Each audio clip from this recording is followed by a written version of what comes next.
Welcome back to our global headquarters here in the nation's commercial nerve center, Lagos. And of course, we're continuing that conversation, looking at the president's performance in the last 1 year. He took that oath a year ago, made promises. We're checking out those promises, how well, the successes, the failures, the challenges, and the opportunities that it has presented all of us. This is the reality we face today, and that's why we're having this conversation. And now we're changing the conversation to the area of health. I've been joined on the program by the Coordinating Minister of Health and Social Welfare. He joins us via Zoom. Professor Ali Pate joins us. Professor Pate, thank you so much for coming on the program. Thank you for having me. Prof, let's start with the polls. We had a conversation with your Minister of State, Mr. Tunji Alausa, and he said that in the last year, given what has happened, that our health sector is no longer in crisis. Do you share that view, and what is prompting that level of confidence to say that our health sector is no longer in crisis? I am very optimistic that the path of transformation that the health sector has been underway for the last 1 year is one that will lead us to a better, safer, healthier Nigeria. And there are very tangible elements to tell you that, in fact, we're on that path. We're expanding our primary healthcare system through working with the states and local governments all across Nigeria through the Basic Healthcare Provision Fund in the sector-wide approach as part of the President's Health Sector Renewal Investment Initiative. We're retraining our health workforce. Even our professional unions and associations have been very constructively engaged, and I believe that we're all pulling together in the same direction. We're equipping our facilities, teaching hospitals, we're revamping the infrastructure, the health infrastructure, which had not been unattended to for a very long time. We've had several pieces of equipment delivered, physical infrastructure constructed, as well as what we have planned to do this year in terms of revamping those, including the cancer equipment and infrastructure. We're producing more, I think, of what we need in terms of consumables. I think you will see even more going forward, whether they are test kits, whether it's generic pharmaceuticals. Our industries have suffered, but I believe that that suffering, they also recognize that it's a phase that we're emerging from. In terms of outbreaks, we used to have major outbreaks. You will recall this year when we had meningitis outbreaks, we stamped on it very quickly, and we deployed within 2 weeks the first pentavalent meningococcal vaccine, which stopped the outbreak and the epidemic in its tracks.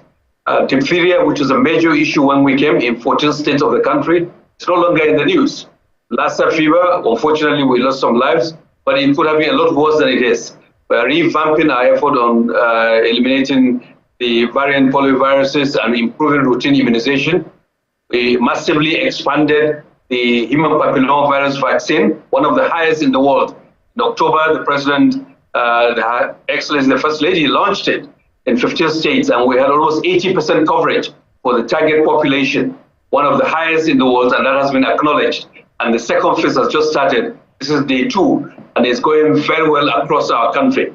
So all in all, to say that Nigeria's health transformation under the leadership of the President is already underway, and we should believe and work hard together with all our partners, civil society, private sector, to make sure that health, at least, is one area where this administration leaves a lasting legacy.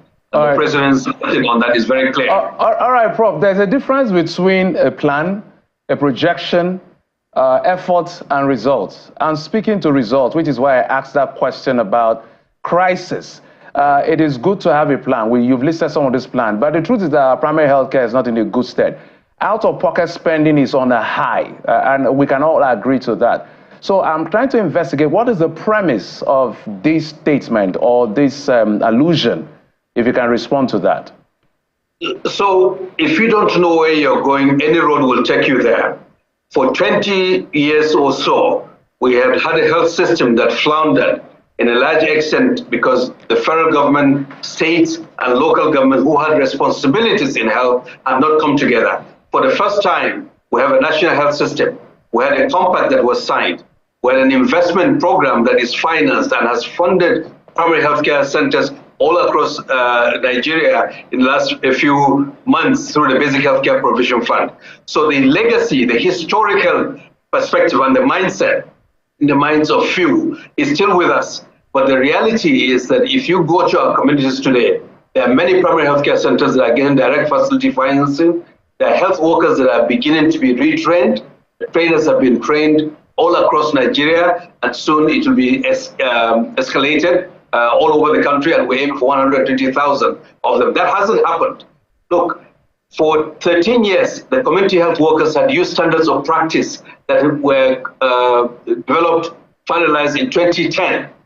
This administration has revamped those guidelines. In terms of even basic infrastructure, do you remember the last time Nigeria invested in cancer infrastructure? 6 of them across each of the geopolitical zones.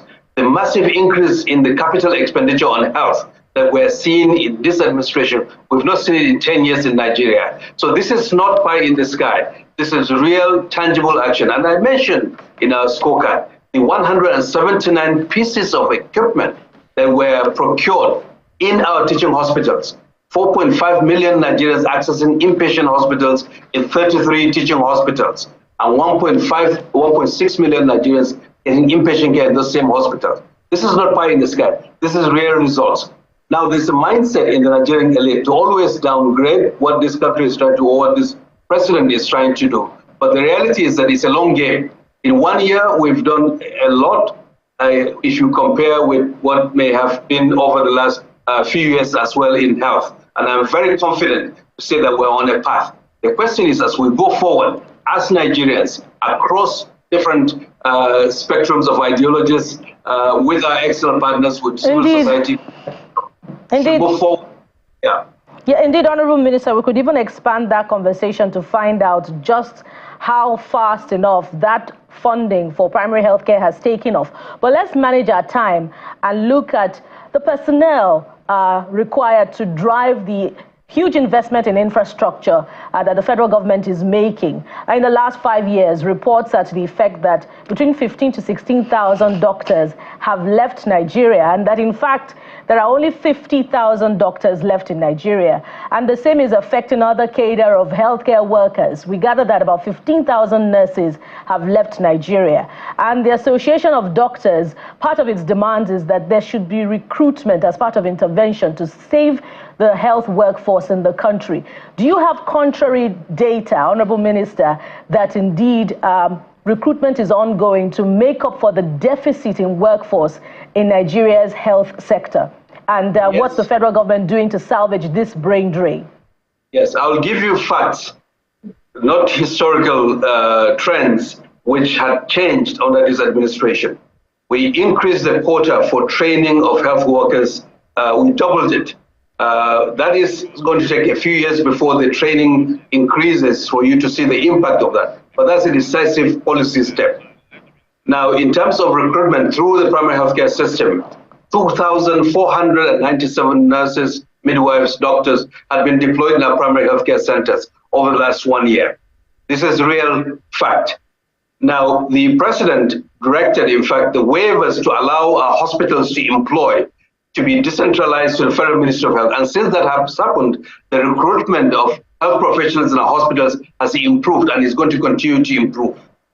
Now, there are trends that we also see of many of our professionals trying to come back to Nigeria to work either in the private sector or some even contribute in the public sector.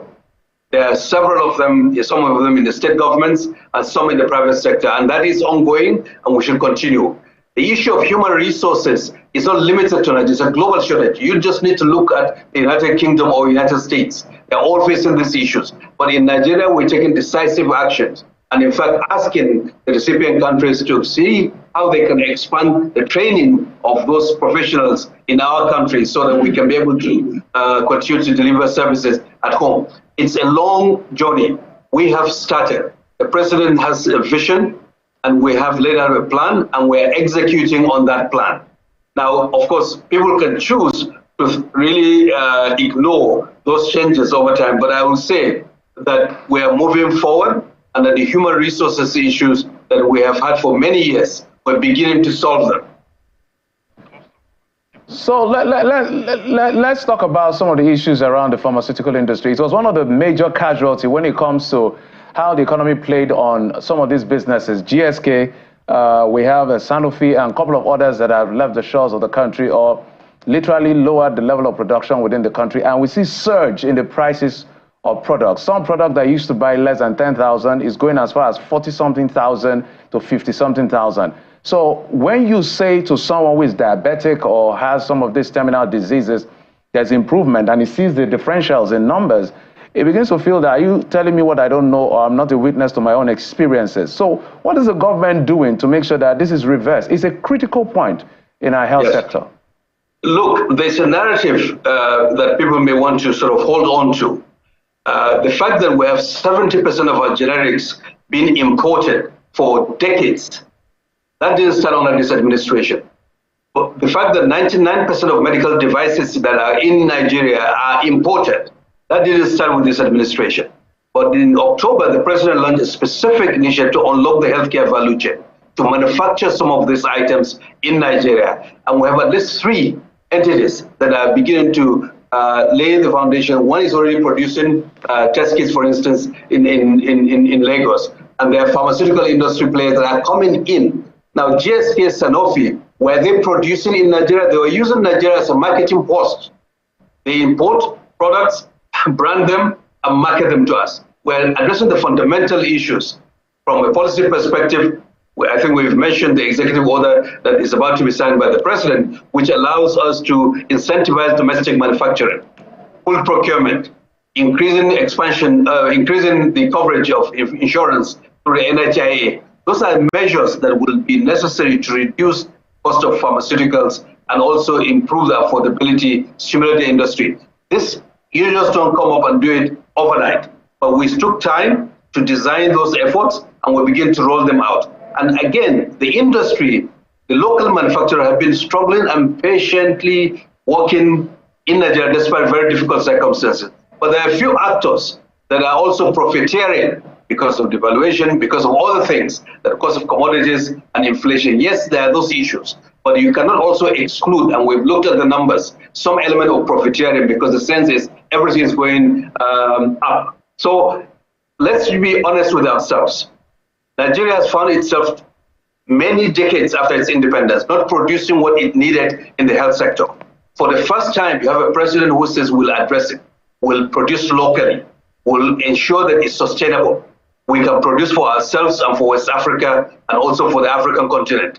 So for goodness sake, it's a journey that we are on, and we should stick with it and not buy into a narrative that, oh, everything is expensive and people can afford it. It's very difficult. And if you look at 2024 budget, we've got a full procurement provision in terms of our funding, some kind of a subsidy through our facilities, and many of our federal facilities have exemptions. But there are many others that are in the private sector, and the local industry has to produce for them.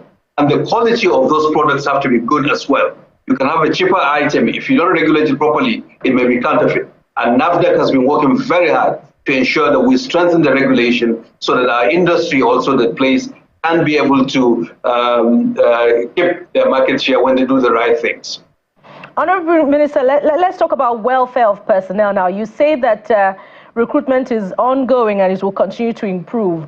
But tell us what exactly the federal government is doing to accede to the demands of the doctors and indeed the other cadres of medical personnel. The stability that we have experienced in the last few months, is it because that their demands have been acceded to? Because we also hear that in some institutions, personnel of federal government-owned institutions are still being owed salary arrears for as long as 21 months in Abia State, for instance. So is there stability in that area, or we shouldn't rest easy? Maybe the resident doctors are going to return again with threats of strikes over demands on comments that haven't been acceded to.